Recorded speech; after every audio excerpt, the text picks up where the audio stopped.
Welcome to the Coming Clean podcast, the truth about cleaning. My name's Alan Randolph, and I'm your host on this journey, and this is episode 11, a recap show. Periodically, I like to go back and give you the highlights of some previous shows.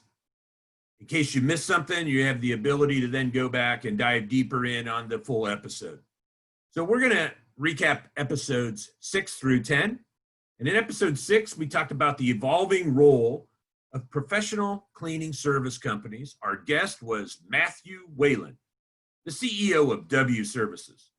Historically, building service contractors have been seen as more labor managers than professional cleaners. But with the heightened awareness of cleaning and disinfecting in the current pandemic and the impact on public health that cleaning professionals have, that has changed. And Matthew highlighted 3 specific areas. The first was a much more collaborative and consultative relationship between W Services and its clients. The second was a conscientious integration between the professional service provider and the in-house cleaning. The professional may be doing a daily deep clean, and the in-house staff may be doing portering every 4 hours. And that integration has become a much more fluid and much more cohesive product. And third was an increased focus on touch points, and where budgets are tight or fixed, that may be sacrificing potentially some work on the floors to increase touch point cleaning and minimize the potential surface transmission of the virus. Episode 7, we talked about cleaning validation and transparency through technology. My guest was Carolyn Anderson. She's the chief strategist at EquipID. Cleaning has historically been a somewhat invisible service, often performed when nobody's in the building.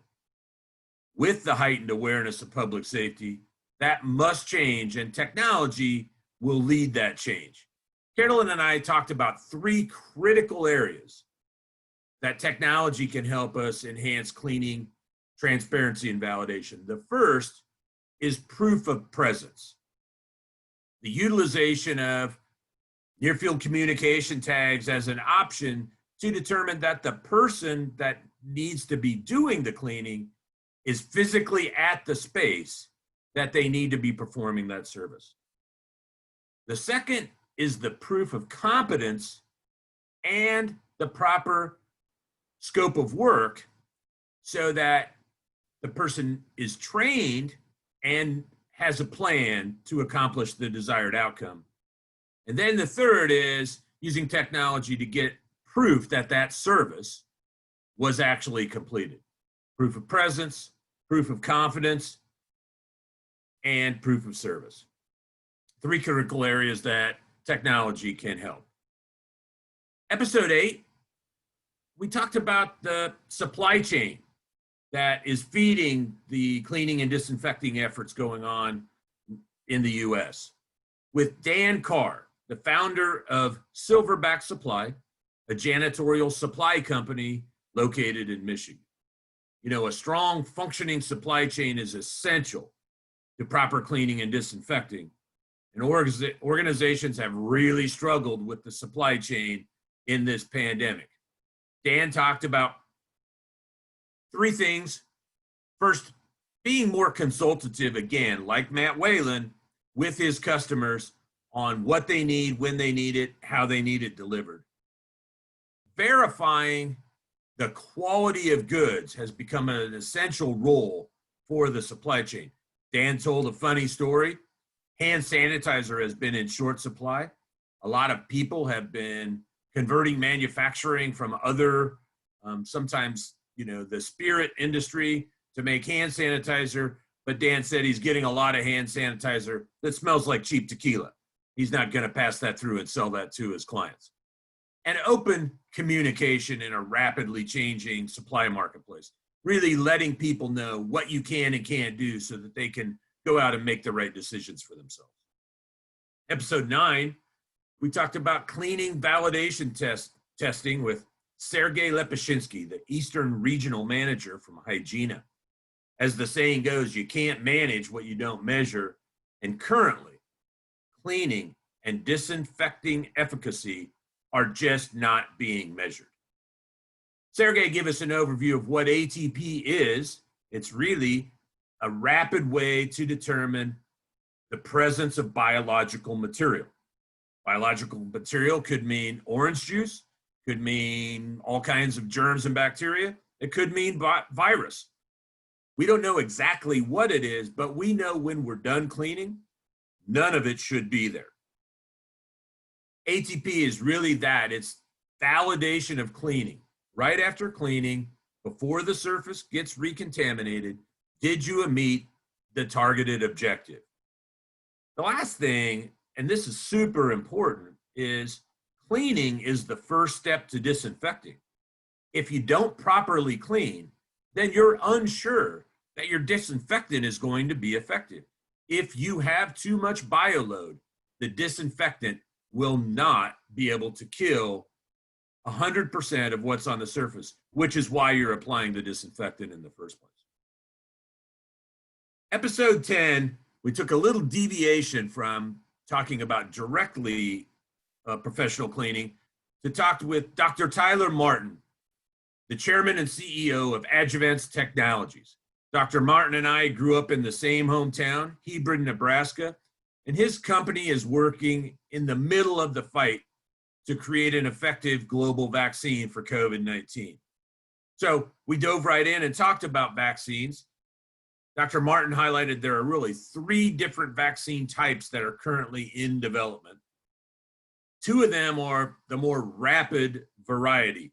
Rapid means they can get to stage 1, 2, and 3 clinical trials faster than the more traditional vaccine, which takes 18 months to get to trial.